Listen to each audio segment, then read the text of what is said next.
Welcome. So I'm out here working on my garden. I wanted to show everybody how I do raised beds and then how I do irrigation too. So this is actually drip irrigation.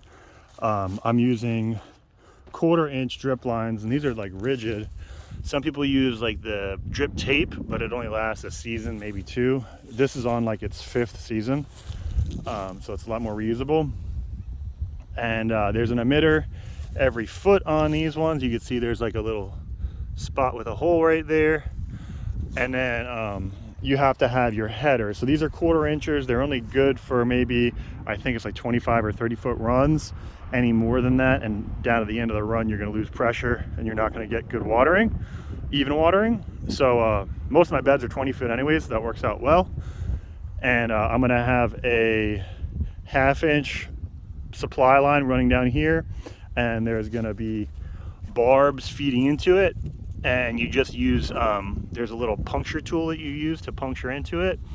And then for staking it, you use these little stakes, and I like to stake it to where it's hanging onto an emitter. If you can see how there's an emitter right there, and it has tension going that way, so that way it holds it nicely, it doesn't slip.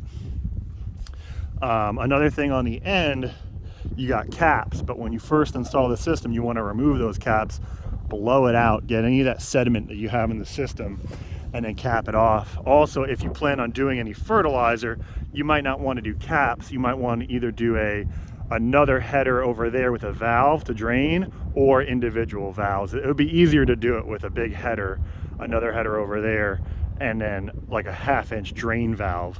So that way you blow all your sediment out of on your salts out if you're running fertilizer. I'm also going to run the overhead. I have a big, it's like a Funny brand. They're made in like Italy. So this thing's awesome. It throws all the way, the whole garden, but it also throws a lot of extra, it'll throw all over here too. And you don't always want to overhead too. With zucchinis and some things, you'll run into issues with, molds and blights and stuff if you get it too wet all the time. So, and you can see over here, I also have, the caps, another plug or another stake. And then what I'm going to do here is, this is the first year I'm using this in the garden, is the plastic mulch, because this is all Bermuda grass and it's just destructive as hell. It creeps into everything, and I can't control it. So I'm going to try tarping it for a couple years, try to get that under control, and then maybe go back to just not having to and just doing mulching, like wood mulch. This is all mushroom compost. That's why it's that color. You can see I injected about 6 or 8 yards of it in here. This isn't done yet. I actually like to burn it first. So you can see here, it's already burned. I got to burn all this, but first I got to take out all those grasses over there so I don't light up the house. And it's a little bit too windy today to burn. I just got this gate put in. Nothing really super exciting, but exciting for me. So now I can come out to the garden and be in the middle of my garden rather than having to go all the way around. So that's the raised bed. I'm going to be laying it out, staking it with some stakes. I have a big old box of stakes, which I forgot inside the shop, but they're basically big U stakes. So I'm going to do that. And even I have over there, you can see there's black. Even with Kansas winds, it holds down just well. You just got to stake it every like 3 or 4 feet. So I'm doing that there. And then just a general tour of the garden.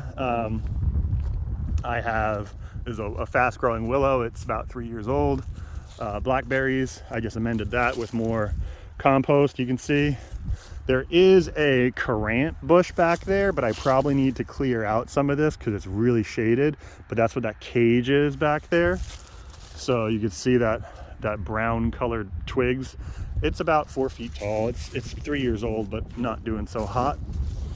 And then this is my other garden bed that I just started doing. I'm not sure what I'm going to plant back here. I might do elderberries. I don't know, but I have some coming.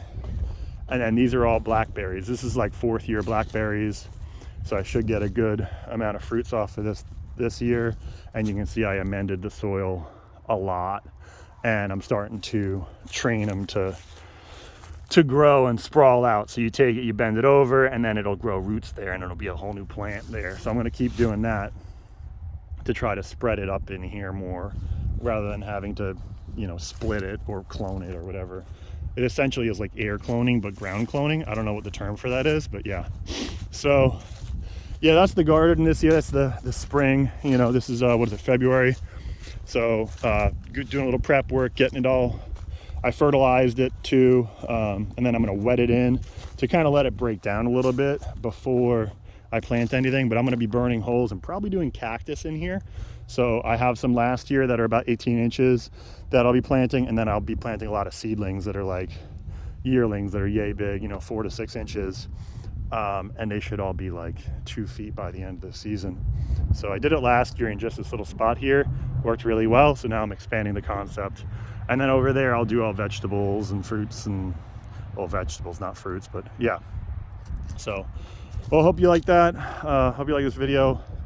Oh, the other thing is with the drip, I forgot to mention, make sure you're running a regulator. These are only meant to run like 20, 30 PSI. So a lot of beginners getting into drip will hook everything up and then just hook it right up to the hose bib and blow lines out left and right. So you need to run like a 25 or 30 PSI regulator. And then if you're running a lot of branches, you got to watch your gallons per minute. You got to math it out. You know, how many gallons per minute is each one pulling? What's your total demand? What's your total flow? All that kind of stuff. So there's books on it, but yeah, I just wanted to mention that. So, all right, take it easy.